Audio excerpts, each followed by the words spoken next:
അപ്പൊ നമ്മളിന്ന് അമ്മൂസിനെയും കൂട്ടി ഒന്ന് പുറത്തേക്ക് പോകാണ്ടോ. കുറെ ദിവസം അമ്മൂസിനെയും കൂട്ടി ഒന്ന് പുറത്തേക്കൊക്കെ പോയിട്ട് അപ്പോൾ അമ്മൂസ് തിങ്കളാഴ്ച തുടങ്ങി അംഗനവാടിയിൽ പോകാന്ന് വിചാരിച്ചിരിക്കുകയാണ് കേട്ടോ. അപ്പൊ അമ്മൂസിന് വേണ്ടിയിട്ട് കുറച്ച് തലയിൽ വെക്കുന്ന ക്ലിപ്പും പിന്നെ മുത്തുമാലയും കമ്മലും വളയും ഒക്കെ വാങ്ങണം. സ്വർണ്ണത്തിനൊന്നും ഇട്ടൊന്നും പോകണ്ടെന്ന് അംഗനവാടിയിൽ ടീച്ചർ പറഞ്ഞിട്ടുണ്ടായിരുന്നു.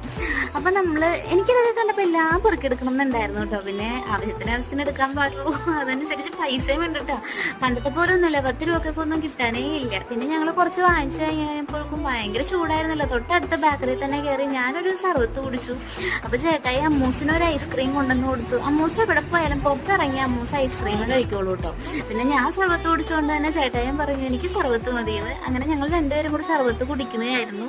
അപ്പോൾ എൻ്റെ സർവത്ത് കൂടി കണ്ടപ്പോൾ അമ്മൂസിന് അത് മതിയെന്നായി. പിന്നെ അമ്മൂസിൻ്റെ ഐസ്ക്രീം ഞാനിരുന്ന് കഴിച്ചു, എൻ്റെ സർവത്ത് അമ്മൂസ് കുടിച്ചു. ഇത്രയുള്ള നമ്മുടെ ഇന്നത്തെ വീഡിയോ ഇഷ്ടമല്ല എല്ലാവരും ലൈക്ക് ചെയ്യാനും കമൻറ്റ് ചെയ്യാനും മറക്കണ്ട. ബൈ.